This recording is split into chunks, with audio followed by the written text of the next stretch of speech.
Ha plogut sobre la comarca de l'Horta, sobre moltes comarques del nostre país, segurament per fer bo allò de que aigua de març herba als sembrats.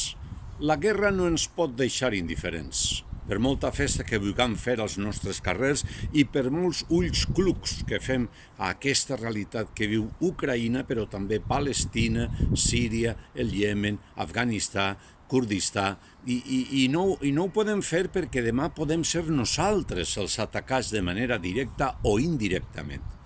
No podem abandonar els valors i principis sobre els quals hem construït una societat que presentem com a més equilibrada, i és per això que des del nostre poble i des de la nostra situació hem de demanar que hi hagi una resposta proporcionada, adequada, i que no ens transforme en un boomerang que ens destrossa drets i llibertats que tant apreciem. La resposta que Europa dona a l'actual situació a Ucraïna marcarà el futur de la Unió Europea i també el nostre.